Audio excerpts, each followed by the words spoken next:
Hello student, math class में आपका स्वागत है।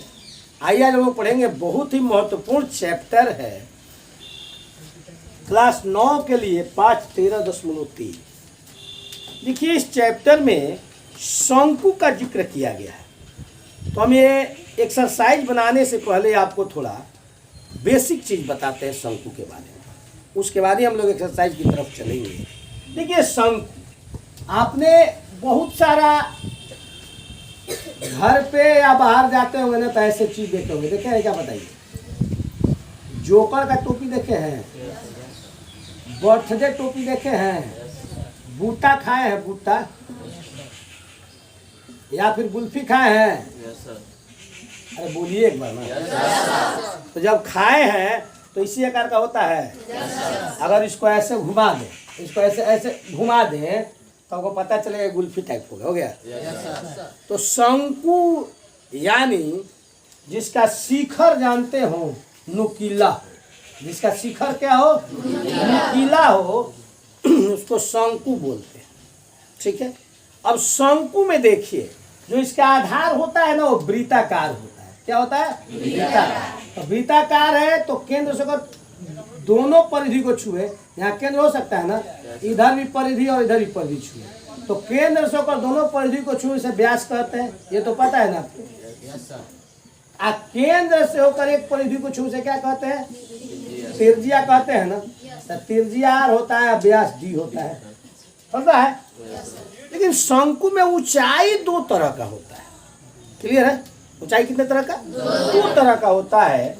एक देखिए, इसका ये ऊंचाई लंबवत ऊंचाई होता है ये, ठीक है, जिसको हम बोलते हैं एच। क्या बोलते हैं? एच। और एक इसका तिर्यक ऊंचाई होता है, तिरछा। देखिए, यह देख रहे हैं, ये देख रहे हैं आप? बोलिए। तो एक ये ऊंचाई होता है तिर्यक ऊंचाई, जिसको बोलते हैं एल। तो इधर अगर तिर्यक ऊंचाई है तो इधर भी तो तिर्यक ऊंचाई है, ये भी तो एल हो गया। यानी शंकु में दो ऊंचाई और एक वृत्त होता है। अगर वृत्त है तो उसमें व्यास है, अगर वृत्त है तो उसमें त्रिज्या है, अगर वृत्त है तो उसमें परिधि है। सही है ना जी? तो देख लीजिए, शंकु ये जिसका ऊपर का भाग नुकीला होता है, ठीक है ना, ये शंकु है। और तिर्यक ऊंचाई इसमें होता है दो, एक लंबवत ऊंचाई होता है और एक व्यास होता है और एक त्रिज्या होता है। अब कह रहा है, थोड़ा सा देखेंगे कि जब तक अन्यथा न कहा जाए, पाई का मान 22/7, यानी बनाने के लिए कह रहा है कि पाई का मान कितना ले आप? 22/7। ठीक है। चलिए पहला प्रश्न की ओर बढ़ते हैं। कह रहा है कि एक शंकु के आधार का व्यास 10.5 सेंटीमीटर। ठीक है, मान लीजिए शंकु है, तो शंकु है तो आधार का व्यास, ये आधार है ना जी। अब इसका व्यास, तो देखिए व्यास यहाँ से लेकर के यहाँ तक ना होगा जी, बोलिए। अब व्यास यानी पहला क्वेश्चन बी बराबर दिया हुआ है 10.5 सेंटीमीटर दिया है, सीएम। ठीक है। और इसकी तिर्यक ऊंचाई देखिए, तिर्यक, तिर्यक माने तिरछा, ये ना बोला जी। ये देखिए, लंबवत ऊंचाई हमने बताया, तिर्यक आपको ये बताया ना। तो तिर्यक ऊंचाई दिया है कितने? 10 सेंटीमीटर। हमें लिख देंगे तिर्यक ऊंचाई बराबर 10 सेंटीमीटर। तो कह रहा है कि इसका वक्र पृष्ठीय क्षेत्रफल, किसका? शंकु का। हम लिखेंगे कि शंकु का वक्र पृष्ठीय क्षेत्रफल क्या होता है, बताइए तो? पाई आर एल होता है ना। तो कह रहा है कि पाई का मान कितना लेना है? तो यहाँ ले लिए 22/7। आर का वैल्यू नहीं ना है जी, तो डी इतना है, आर बराबर हो जाएगा 10.5/2 हो जाएगा ना। आर का मान हो गया 10.5/2, एल का मान क्या हो गया? 10। अब 2 से इसको भाग दे दो, 11 हो गया। ये हो गया 15, 7 75, 105 है, तो 1.5 बार में कट जाएगा नहीं जी। हाँ, 15, 7 75, ठीक है, 1.5। अब देखिए, अब आप चाहें तो इसको ऐसे लिख सकते हैं, 11 गुणे 15 गुणे 10, इसका दशमलव तोड़ दें तो दशमलव के लिए एक है, एक अंक है तो 1 0, 10 से 10 कट जाएगा। अब 15 11 से गुणा बोलिए, हमें लगता है कि 165 होगा क्या? बोलिए 165 सेंटीमीटर स्क्वायर। इसका क्या हो गया? आंसर हो गया। यानी शंकु का वक्र पृष्ठीय क्षेत्रफल कितना हो गया? 165 सेंटीमीटर स्क्वायर। कोई दिक्कत है? देखिए दूसरा क्वेश्चन कह रहा है एक शंकु का कुल पृष्ठीय क्षेत्रफल ज्ञात करें जिसकी तिर्यक ऊंचाई 21 मीटर है और आधार का व्यास 24 मीटर है। अब देखिए एक शंकु है,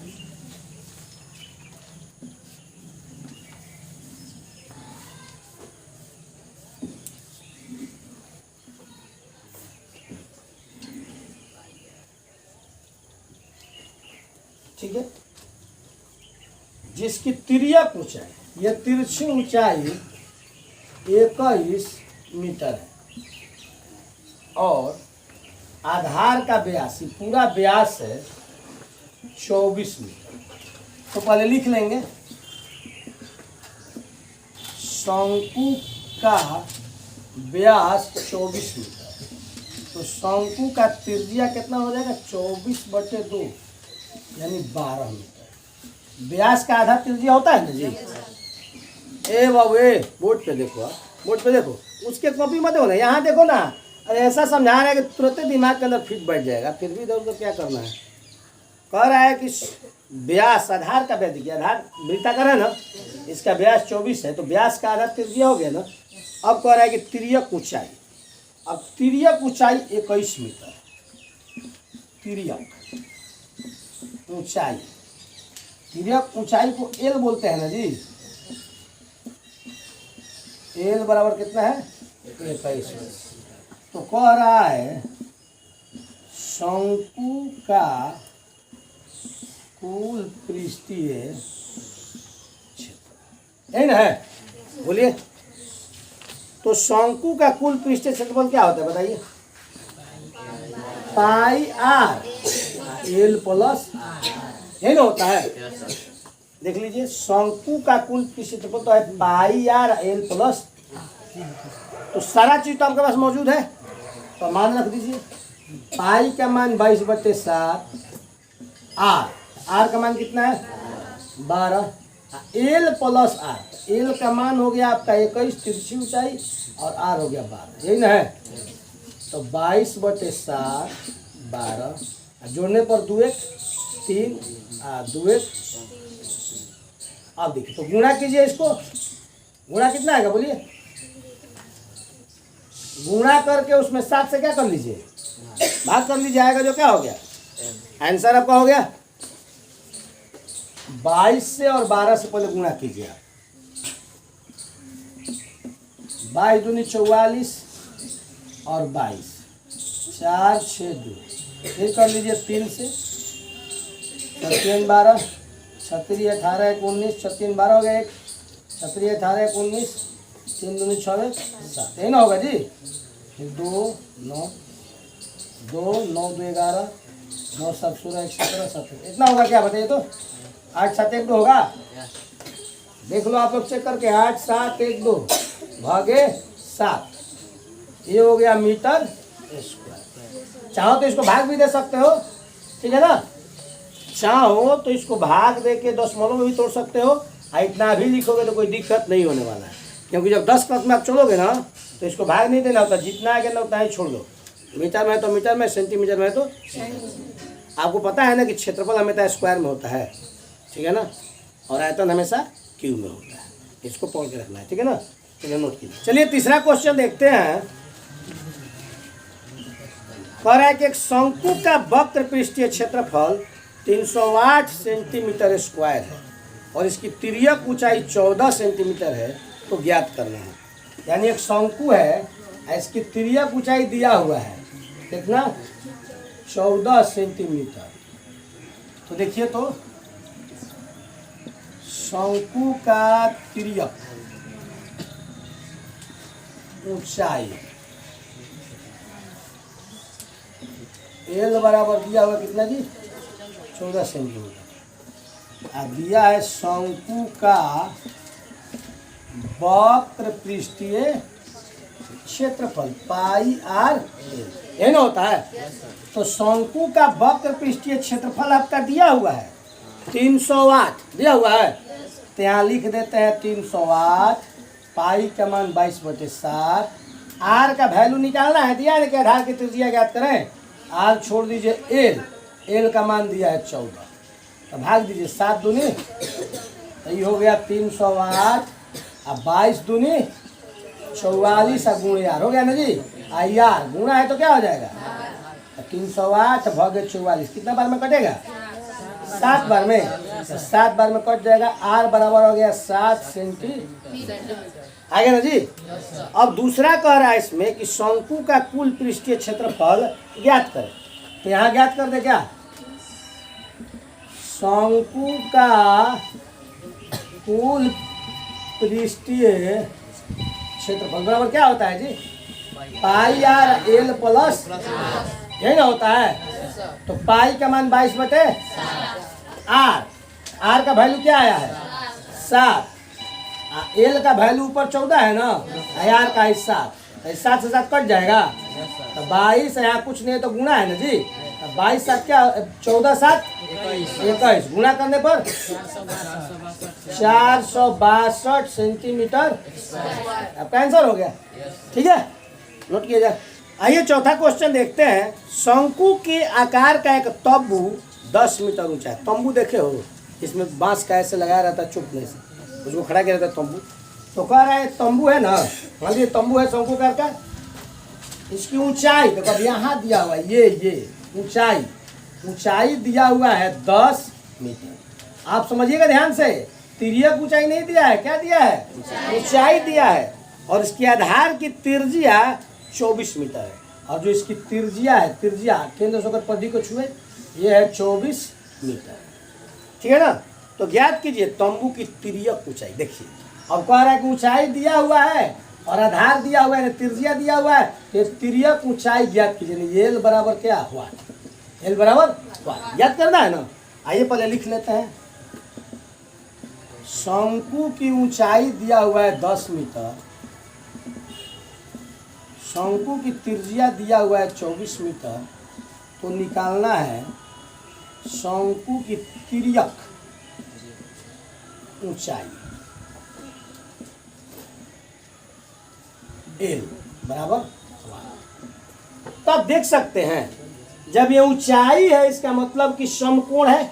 ऊंचाई लंबवत होता है ना जी, तो लंबवत होता है तो यहाँ कर ये समकोण हो गया, तो ऊंचाई तो ये आधार। तो बताइए जब समकोण ही हो गया, तो एक बात बताइए, तिर्यक ऊंचाई कर्ण का काम करेगा, बताइए तो कर्ण का काम करेगा ना जी, क्योंकि लंब हो गया, ये आधार हो गया, तो क्या हो जाएगा कर्ण, यानी तो कर्ण स्क्वायर, तो यानी एल स्क्वायर। कर्ण का मान एल है ना जी, तो कर्ण स्क्वायर बराबर होता है लंब स्क्वायर प्लस आधार स्क्वायर। लंब एच है और आधार त्रिज्या आर का मान है ना जी, त्रिज्या आर स्क्वायर। एल स्क्वायर बराबर एच का मान क्या है, तो 10 का स्क्वायर। आर का मान क्या है, तो 24 का स्क्वायर। अब भाई एल, अब स्क्वायर जब बराबर किधर आता है तो रूट हो जाता है, क्या होता है, रूट 10 ना है यहाँ, 24 576 देख लो, 24 से गुणा करोगे ना जी, तो 24 चौका 96 और 24 दूनी 48, 6 8 8 16 17 4 576, ठीक है। अब एल बराबर जोड़ दोगे तो कितना हो जाएगा, 676। अब बताओ इसका वर्गमूल हो सकता है क्या, देखो तो कितना होगा, 26 होगा। देख लो पहले, देख लो निकाल के, एल का मान हो जाएगा कितना, 26 है। अब देख लो, हम नहीं देख रहे हैं, तुम लोग देख लो पूरा, 26 होगा। तो तंबू की तिर्यक ऊंचाई आपको आ गया, कोई दिक्कत। अरे जब एल ना निकालो यहाँ से, एल क्या है, इसका कर्ण है ना, तो कर्ण स्क्वायर बराबर क्या होता है, लंब स्क्वायर प्लस आधार स्क्वायर। लंब का मान 10 है, 10 दाएं 100 है। आर का मान 24 है, 24 24 576। आई स्क्वायर देखो जब भी बराबर किधर आता है तो वर्गमूल हो जाता है, रूट हो जाता है। दोनों जोड़ दिया 676, 676 का वर्गमूल होता है 26। ठीक है। अब क्या कर रहा है, देखिए कि तंबू में लगे कैनवास की लागत, यदि 1 मीटर स्क्वायर कैनवास की लागत 70 रुपया हो। अब कह रहा है ना कि तंबू में लगे कैनवास की लागत, माने कितना कपड़ा लगा हुआ है तंबू बनाने में, शंकु आकार का तंबू, ठीक है ना। बनाने में कितना। एक बात बताइए, देखिए तो इधर कपड़ा लगा हुआ है, बोलिए इधर कपड़ा लगा हुआ है, सब मैंने ऐसे कपड़ा लगा हुआ है लेकिन नीचे कपड़ा नहीं लगा हुआ है, तो ये वक्र पृष्ठीय क्षेत्रफल हुआ ना जी, बोलिए तो। क्योंकि अगर नीचे भी लग जाता तो कुल पृष्ठीय क्षेत्रफल हो जाता ना। तो पहले निकाल देंगे इसका शंकु का वक्र पृष्ठीय क्या होता है, पाई आर होता है ना जी। तो पाई का मान 22/7 आर का वैल्यू क्या है, देखिए इधर 24 है ना। एल का वैल्यू क्या है बताइए, अब बताइए इसको थोड़ा गुणा कीजिए। आप लोग गुणा किए हैं, कोई नहीं किया तो करिए, पहले गुणा करके बाद में साफ कीजिए। गुणा हो गया, कितना आया 13,728/7। ये हो गया मीटर स्क्वायर, यानी शंकु का वक्र पृष्ठीय। आप चाहो तो इसको भाग देके भी पॉइंट में कर सकते हो, लेकिन इतना ही लिखो, कोई दिक्कत होने वाला नहीं है। अब कुछ पूछ रहा है और सवाल पूछ रहा है कि तंबू में लगे कैनवास की लागत 1 मीटर स्क्वायर कैनवास की लागत 70 रुपया है। देखिए कह रहा है कि 1 मीटर कैनवास मतलब कपड़ा होता है ना जी, कैनवास की लागत कितना है 70 रुपया। तो एक बात बताइए, कितना मीटर है ना जी, 13728/7 मीटर स्क्वायर की लागत, तो गुणा कर दो, सही बात है ना। 1 मीटर स्क्वायर कैनवास की लागत 70, तो इतना मीटर स्क्वायर है ना, तो 13728/7 गुणे 70, इस 70 में क्या हो जाएगा 70 कट जाएगा, तो हो जाएगा 13728 इतना रुपया आ रहा है क्या आंसर, कोई दिक्कत। आप देख लो एक बार, यहाँ देख लो शंकु का वक्र पृष्ठफल, काहे हमने वक्र कहा, क्योंकि बोल रहा है कि कैनवास बस केवल संख्या आकार भाग में लगा हुआ है, नीचे तो लगा हुआ नहीं है, नीचे लगता तब ना पुल होता, इसलिए हमने वक्र लिया है। तो वक्र पाई आर एल, तो पाई का मान 22/7 गुणे 24, आर का मान है और एल है 26, गुणा किया इतना हो गया बटे में 7। तो हमने भाग नहीं दिया क्योंकि आगे इसकी कैनवास की लागत निकालनी है ना जी। तो 1 मीटर स्क्वायर कैनवास की लागत 70 रुपया है, तो इतना मीटर स्क्वायर का लागत क्या होता है, इतना से गुणा नहीं कर देंगे, तो इतना आ गुणे 70, तो 7 या 70 इतना से और 10 से गुणा कर दो, 0 बढ़ जाएगा, इतना रुपया इसका कैनवास का लागत लगा हुआ है। ठीक है, तो आज के क्लास में इतना ही, मिलते हैं नेक्स्ट क्लास में, धन्यवाद।